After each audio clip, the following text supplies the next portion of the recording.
வணக்கம். News today I செய்திகளுக்காக செய்தி வாசிப்பாளர் அபிதா ராஜேந்திரன்.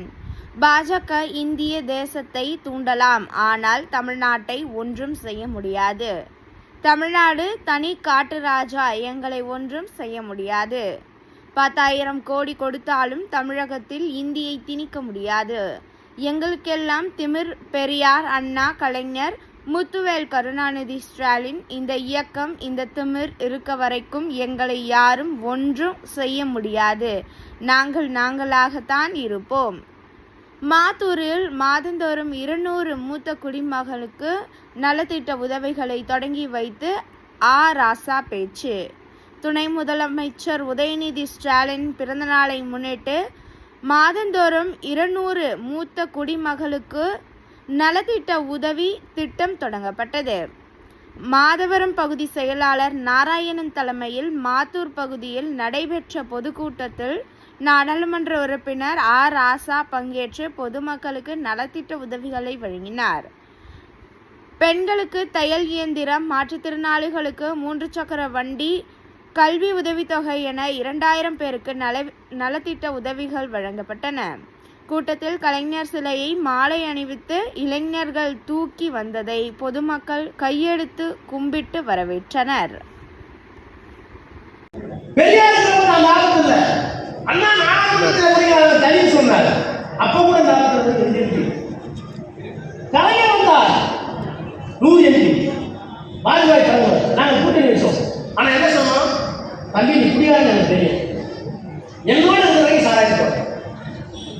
பிஜேபி வராது தெரியும். உங்களோட வர தயார். ஒரு அரசியல் நெருக்கடி, காங்கிரஸ் சப்போர்ட் இல்ல, உங்களோட கூட்டணிக்கு தயார். ஆனால் மசூதி இருந்த ராமர் கட்டப்படாது. அயோத்தியில் ஒரு கண்டிஷன், காஷ்மீர் வழங்கப்பட்ட சிறப்பு அதிகாரம் கைவிடக்கூடாது. அரசியல் சட்டம் 170. இஸ்லாமியர்களுக்கு பொது சிவில் சட்டம் கொண்டு வரக்கூடாது. அவர்களுக்கு தனித்த உரிமை இருக்கிறது. இந்த 3 கைவிட மாட்டேன் சத்தியம் பண்ணி கைது போட்டு நான் வரேன். அந்த அப்ப பெரியார் இருக்கிற போது மதவாதம் இல்லை, அண்ணா இருக்கிற போது அரசியல் மதம் போனதில்லை, பாஜக இருக்கிற போது மதத்தை நாங்கள் கட்டுப்படுத்தி வைத்திருந்தோம். ஆனால் பெரியார் இல்லை, கலைஞர் இல்லை, அண்ணா இல்லை. இன்றைக்கு ருத்ரகாண்டம் ஆடும். நான் திறந்த இந்த மைதானத்தில் பெண்கள் இருக்கிறார். அதுதான் சொல்கிறேன். பில்கிஸ் பானு ஒரு பொண்ணு குஜராத். பில்கிஸ் பானு இஸ்லாமியார் பிறந்ததான் தப்பா?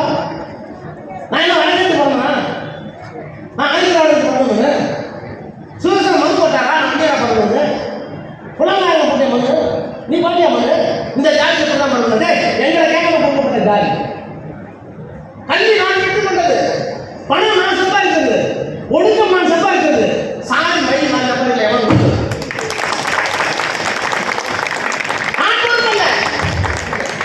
ஆனா பில்கிஸ் ஒரு முஸ்லீமா பிறந்த பொண்ணு, ஒரு 3 மாத கர்ப்பிணி, கையில 3 வயசு குழந்தை, குடும்பத்தோட நடந்து போறாங்க. நல்லா சொல்லுங்க பெண்கள். திடீர்னு 10 பேர் கால் கொண்டு ஜெய் ஸ்ரீராம் பரமநாத் ஜெய் வந்து அந்த கும்பலை அப்படியே அடிச்சு விடுறாங்க.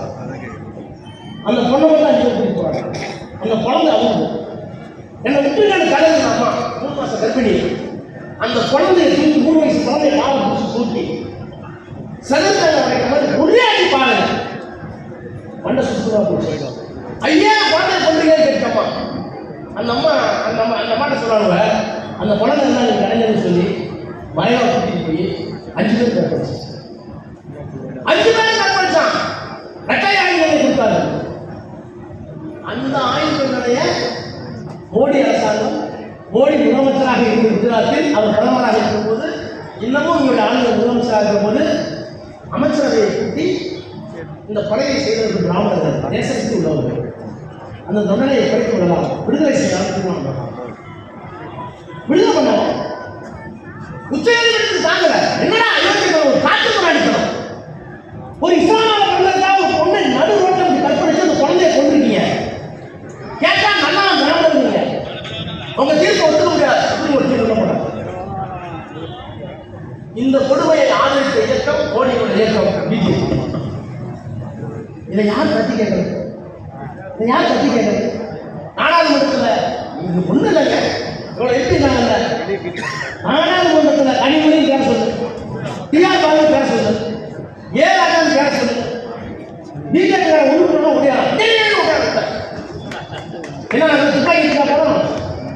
நாங்கெல்லாம் குண்டு வச்சுட்டா போறோம், நாங்க எதிர்த்து பேசுவாங்க எல்லாம் தெரியாதா? எங்க கையில எதிர்த்து தெரியாத ஒரு அனுபவம். அண்ணாங்க ஒரு கண்ணு போட்டு கலைஞர் ஒரு பெரிய வெடிவிட்டு இருக்கு. எல்லாத்துக்கும் தாண்டி ஸ்டாலின் ஒரு மிகப்பெரிய பேர் ஆயுதம். இதெல்லாம் இருக்கிறது முடியாது. திராவிட முன்னேற்ற கழகத்தில் நாடாளுமன்றத்தில் எத்தனை பேர் பேச முடியும்? இப்படிப்பட்ட ஒரு இயக்கம் பெரியார் இருக்கிற போது சந்திக்காத ஆபத்தை, அண்ணா இருக்கிற போது சந்திக்காத ஆபத்தை, கலைஞர் இருக்கிற போது சந்திக்காத ஆபத்தை ஒற்றை மனிதனால் முத்துவேல் கருணாநிதி சார்ந்த மாநிலர் இன்றைக்கு இந்தியாவை காப்பாற்றிருக்கிறார், அரசியலை காப்பாற்றிருக்கிறார். இவருக்கு பிறகு என்ன ஒரு பயம்? அப்பதான் முளைத்தது முடிவில் முத்துவேல் கருணாநிதி சாருடைய பிள்ளை உதயநிதி ஸ்டாலின். அதே வரை நான் சனாதனத்தை வண்டியிட மாட்டேன், இந்துத்துவ கொள்கைக்கு ஒப்புக்கொள்ள மாட்டேன், அரசு தத்துவங்கள் முரண்பாடு அல்ல, சனாதனத்தை நான் பேசியிருந்ததற்காக உச்சநீதிமன்றத்தில் வழக்கா, இந்தியாவுக்கு 10க்கும் மேற்பட்ட நீதிமன்றத்தில் வழக்கா, எல்லாம் என்ன சொல்ல தெரியுமா? இனிமேல் முடிவு வச்சு உதயநிதி ஒரிசா கூட்டவங்க கூப்பிடுவோம், மத்திய பிரதேச கூட்டவங்க போவோம், அங்க போவான், காசிக்கு போவான், இங்கெல்லாம் மந்திரி, அங்கெல்லாம் எந்திரி, ஒன்றும் பண்ண முடியாது. அது போய் நிற்பாங்க. நீ 25 கோடி கேஸ் போடு, நான் மன்னிப்பு கேட்க மன்னிப்பு பண்ண மாட்டேன். அப்ப பெரியார் எங்கேயோ உள்ள இருக்கார், அண்ணா எங்கேயோ உள்ள இருக்கார், கலைஞர் எங்கேயோ உள்ள இருக்கார், ஸ்டாலின் ஒன்றும் ஏற்றி ஒன்றும் வேலை. நான் இன்னும் பேருங்க சொல்றேன். நம்ம முதலமைச்சர் உச்சநீதிமன்றத்தினுடைய தீர்ப்பை ஏற்றுக்கொள்வேன். எப்ப தெரியுமா? அயோத்தி ஜட்மெண்ட் வந்தோம். அயோத்தியில் ராமர் போய் கட்டி கொள்ளலாம் ஜட்மெண்ட் இருந்துச்சு. எனக்கு உடன்பாடு இல்லை, ஆனால் பேச முடியல. அவங்க முதலமைச்சர் உச்சநீதிமன்றம் சொன்னா கேட்க வச்சுருக்காங்க. நான் ஒன்றுமா ஒன்று இருந்தேன். கொஞ்ச நேரம் தண்ணி கேட்டார். அயோத்தி தீர்ப்பு உச்சநீதிமன்றம் சொன்னாலும் ஏற்க மாட்டேன், தப்பு. நான் நாடாளுமன்றத்தில் சொன்னேன், என்னன்னா ஒரு அயோத்தி 5 பேருக்கு 6 பேர் சுதந்திரம் வக்கீல் 5 பேரோ 7 பேரோ சரியா ஞாபகம் இல்லை. மசூதியை இடிச்சது தப்புன்னு ஏற்படுத்தி கொடுத்தாங்க. மசூதியை இடிச்சா அத்வானி மேல கேஸ் போட்டாங்க. இடிச்சவ 94 இடிச்சது தப்புட்டாங்க. இருந்தது உண்மையை இடிக்கின்ற தவறு தான்.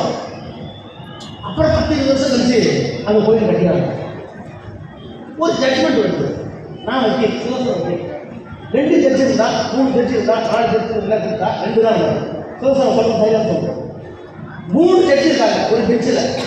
2 பேர் ஒன்று சொல்றாங்க, ஒரு பேர் இல்லைன்னா ஒத்துக்கிறது இல்லை, எல்லாமே டிசன்ட். அப்போ 3 ஜட்ஜ் 2 ஜட்மெண்ட் வரும். நாங்கள் 2 பேரும் ஒன்றா சொல்றோம், இது ஒருத்தர் மாறுபடுறாங்க. 4 ஜட்ஜுன்னு வச்சுங்க, 2 பேர் ஒன்று சொல்றாங்க, 2 பேர் ஒன்று சொல்றாங்கன்னா அது இன்னொரு ஜட்ஜுக்கு போகும். ஆனா யார் என்ன எழுத ஒருத்தர் என்ன பண்ணுவோம்? 5 பேரும் சேர்ந்து ஆர்குமெண்ட் தான் முடிஞ்சது பிறகு இல்லை நாங்கள் இப்படிதான் முடிவு செஞ்சுக்கிறோம்னா அந்த ஜட்மெண்ட்டை யாராவது ஒருத்தர் இந்த 5 பேர் உலக ஜட்மெண்ட் பெஞ்சில் வச்சுங்க. நாராயணமோ மோகனோ அவர் வட்டசேகர் என்ன சொல்லுன்னா, இல்லை நம்ம உடன்பாடு தானே, குழந்தை நீங்கள் எழுதுங்களா, சதோஷம் நீங்கள் எழுதுங்களா அப்படின்னு சுதர்சனை எழுதி சுதர்சனை கையெழுத்து போட்டு மீதி 4 ஜட்ஜும் இதை ஒப்புக்கொள்கிறோம்.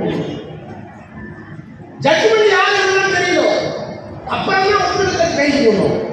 ஆனால் அயோத்தி தீர்ப்பு வந்த ஜட்மெண்ட் அனாத ஜட்மெண்ட் யார் எழுதினாலும் எழுதுங்க. 5 பேர் கைது போட்டாங்க. எழுதுறது யார் இது வரைக்கும் தெரியல. 5 பேர்ல யாருக்கு ஜட்மெண்ட் எடுத்து தெரியல. இப்ப நீதித்துறை வராங்க, இந்த காத்து போறாங்க. நீதிமன்றம் சொல்லிவிட்டது ஏற்றுக் கொண்டிருக்கிறேன் என்று எல்லோரும் 140 கோடிகள் சொல்லிட்டான். ஒரே ஒரு குரல் உச்ச நீதிமன்றம் சொன்னாலும் தவறு என்று சொன்ன ஒரு குரல் என் அருமை தம்பி உதயநிதி ஸ்டாலின் குரல்.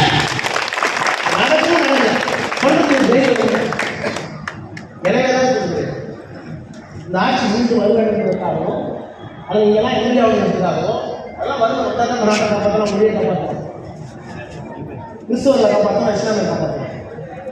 இந்துக்கள் என்று சொல்லிக்கிறாங்க. எந்த இந்து? நம்ம சொல்றது இந்து. 1000 வருஷம் படிக்க முடியல, நாங்கள் இந்து. 1000 வருஷம் படிக்க திருக்காலையில் இந்து கேட்ட இருந்தீங்க.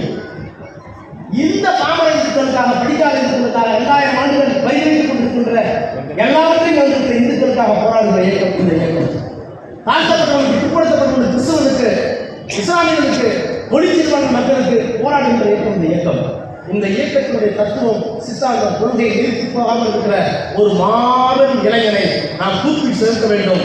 வாழ்க்கை உதயநிதி. வணக்கம்.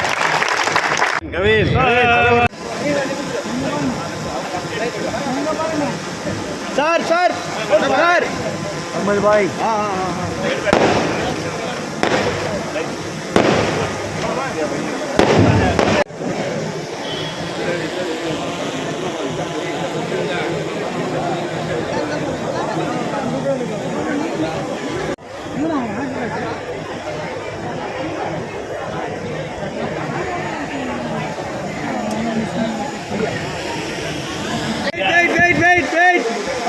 ஐயா நீ சொன்னதா கொஞ்சம் இருப்பாரு அமைதியாருங்க ஐயா ஓகே சொல்றாதீங்க அஹமது கதா ஓகே அப்படியே போ ஒரு ஆசிரியர் கேட்றோம்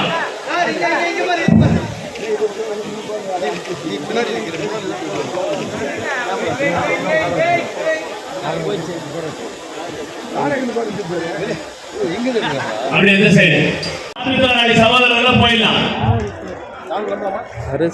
முதல்ல அவங்க வேணா காலி பண்ணி நீங்க கொஞ்சம் காலி பண்ணி கொடுங்க சார் சார் எஸ்ஐ சார் நான் கொஞ்சம் லேடிஸ்